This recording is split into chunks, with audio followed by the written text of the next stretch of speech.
That's right, go into your room, sit on that fat butt of yours and do nothing but listen to records.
When I first got the lacquer of last year's Kings of Swing performance, we recorded the big band upstairs, and I had Bernie Grumman master the tape, and I got him to cut a reference lacquer. And one thing he told me was, this lacquer might be hard to track, and it overloaded arms. It gave me problems with my cartridges and all that. So I started thinking about how we could make a cartridge that would be able to track that lacquer.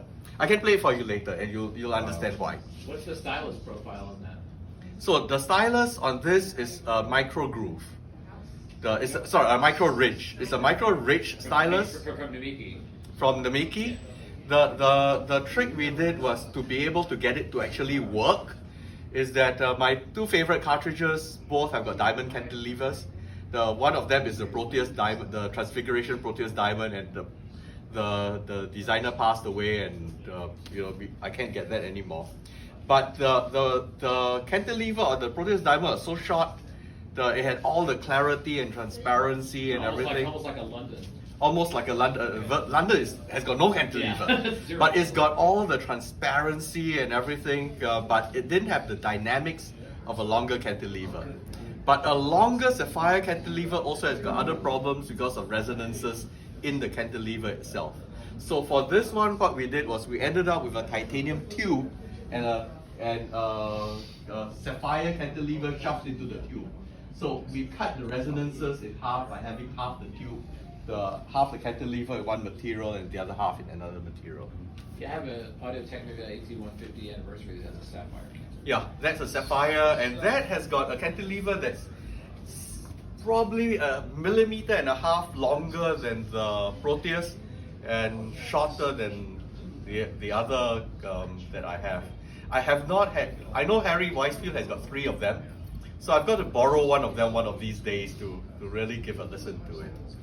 But that would be interesting. Is that a diamond cantilever you have on there, Gary? Or what kind of cantilever do you have? Diamond cantilevers are actually sapphire. Sapphire. The only true diamond cantilever is on this new cartridge that's being made by Dartzeal, and he's selling the cartridge for 1.1 million euros. Because What's the retip cost? What's that? Yeah, what's the retip cost? It already breaks that diamond. I don't want to know. But The shape of that kind of looks like a Vortifon. the shape is actually the body right now is shaped as Misha Huber, who designed this cartridge, is also the manufacturer of a brand called Goldenberg. Yeah. And the Goldenberg is another wonderful line of cartridges. It just didn't get there. So we contacted Misha, and we started working on a really much higher end version of this cartridge. So this is the third prototype that I've got from him. So what's the biggest change you made on this compared to other cards that improved the tracking? Was it the shortening or lengthening of the cantilever? The damping is different. The cantilever damping is different. The motor is different. The coils are different.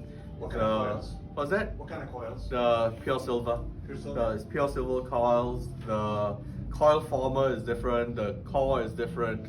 The compliance on it. I don't know. It's somewhere Offhand? around there. It's correct. It's the right compliance for this structure. We have not changed the body yet. The body will come in the next iteration of our prototyping process. But it's already got some of the features that we are putting into the body, which is titanium balls pressed into, not titanium, tungsten balls pressed into the body to control resonances of the panels. Because one of the things that I care about is basically cymatics, the signs of vibration modes and notes within panels. And that's how I've got a few tweaks that VPI now uses, and I've been showing people. So we looked at where there would be vibration and modes and notes in the panels, and we put tungsten balls in it. And then the next thing we are doing is that we are designing a new shape. So this shape is still the Goldenberg shape, and the next iteration of the prototyping will have the new shape. So after like this right here, you're going to move over to the... Yeah, sorry. Yeah, we do even hours here and odd hours there, and I've already overrun his time. So we'll play this and then we'll go over there. We've got the same cartridge over there, and we've also got one of the cheaper Goldenbergs. What's Yeah, Simon designed that tone arm. The phono is mine. It's called I call it the Premium Platinum. The phono came about because I did a direct to disc recording at Bernie Grumman's. I did a recording called 4 Seasons in Jazz with Ed Bison. And when I got the reference lacquers from that, the test pressings from that, I found out that there were things I could hear when I was sitting in the studio that I couldn't hear on the pressing. And I was absolutely sure that Bernie would have been able to get it on when he was, because he cut it direct to disc. And he was mastering, and we were monitoring in real time live. So I started looking at what phono stages could bring that through, and I gave up, and so I designed my own. So what do you have a retail on this? The phono retails at $24,000. Okay. So you get the phono plus the power supply, and I call it a juice box. Juice box, yeah, I see that. Yeah, so that's the power supply. That's for the pair.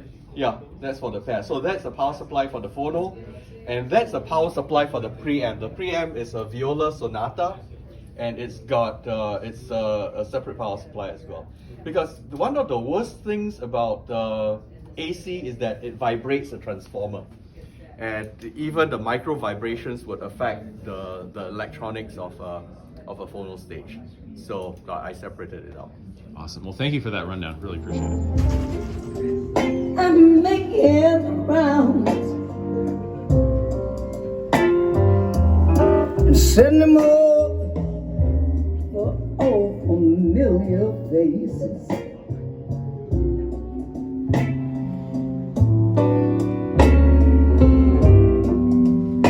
Acting a fool.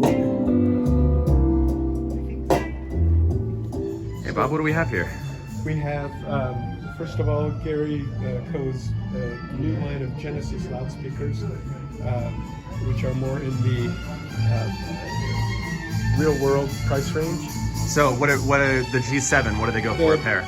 They're projected to be somewhere between 8 and for the small one to around 20,000 for the largest pair for the Model 3.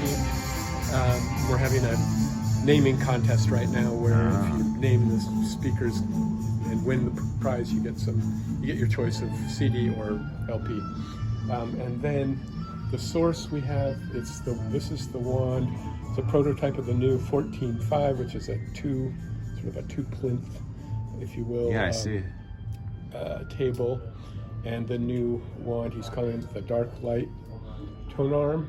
In the back, it's the current. It's a 12-inch version of the Master Light, And then in the electronics, it's all So what does that table go for without arm? without arm. Simon, what do you think? This is, I mean, since it's a prototype, we're gonna. Okay. If you don't have a price yet, it's okay. No, but ballpark is probably going to be in the 8,000 without an arm. Okay. So Yeah. That's in the real world. yeah. Yeah, and the oh, we don't have it. It's the 14.4, which is without this, which includes a built-in battery pack, is 5,000. Okay. Without an arm. So Without an arm. 6.3 starts at about 6.3. I see we have some Heat electronics down here. Yeah, the electronics are all Heed. It's the Thesis line, which is their current top of their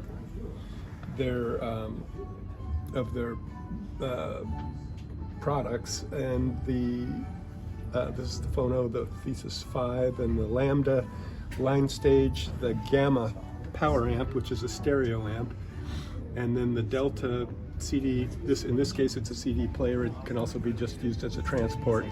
And then this is a separate power supply that drives the phono stage, and also, if you need be, the line stage. Okay. Great. Thank you for that.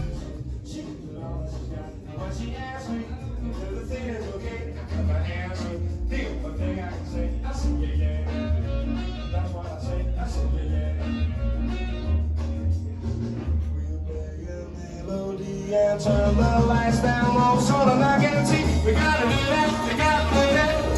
We gotta do that, we gotta do that. And there'll be no one else surviving on the world except you and me. Pretty baby, I never need you to thrill. It's hard to tell you because I'm trembling myself. But pretty baby, I want you all for my own. Yeah, those others alone. To ask me if everything is okay. I got my answer. The only thing I can say, I said yeah. That's what I say. I said yeah. Want to see rooms with tape. That's what I say.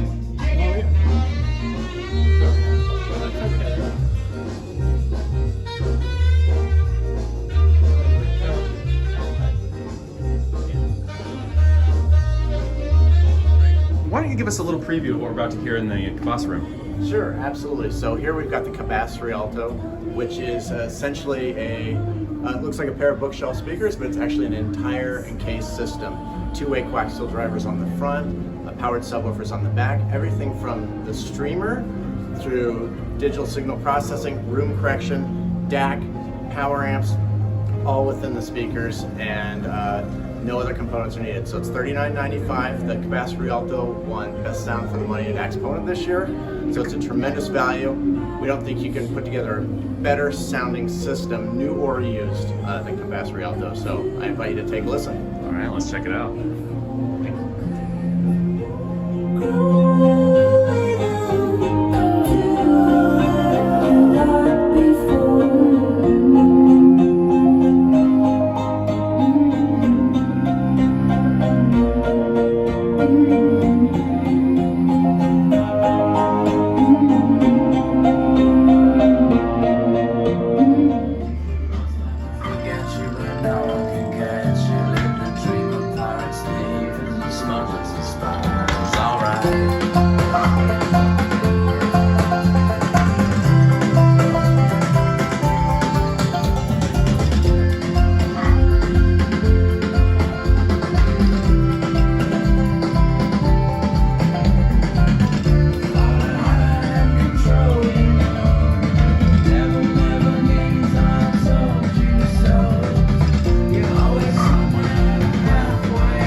$18,000 for the pair.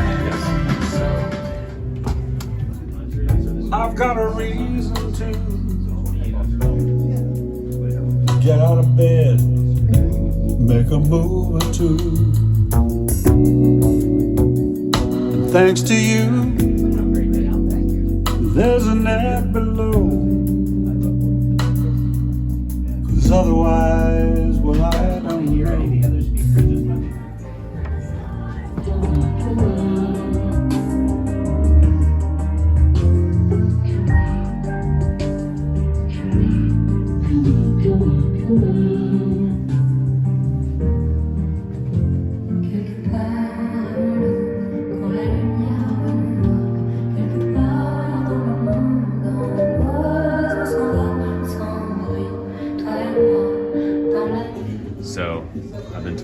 about to enter the darkness with this room.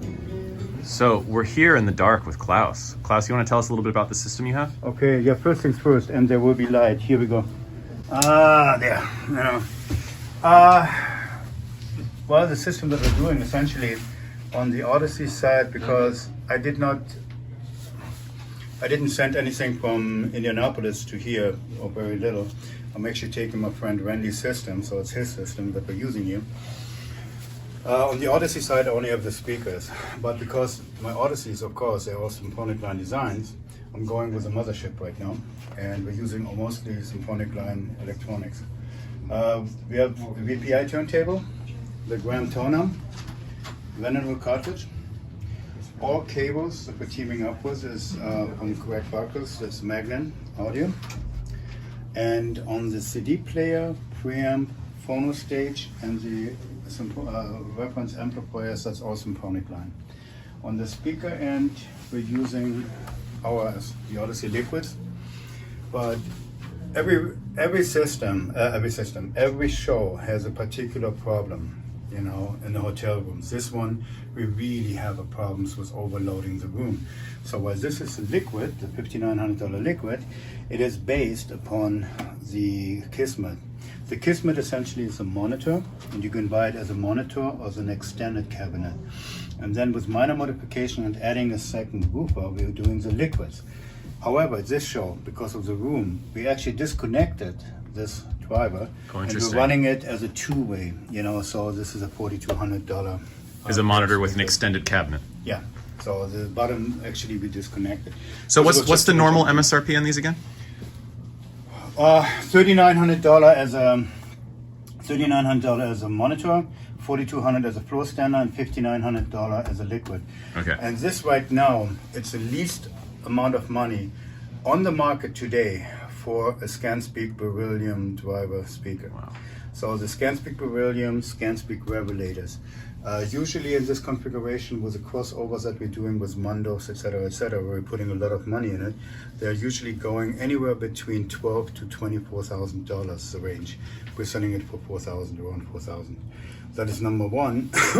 Number two, you're looking at a $4,000 pair of speakers with $2,000 drivers in there. You know, so you have to wrap your head around it. You know what we're doing. We're very, very reasonable in this regard. Cool. Thank you very much. Yeah.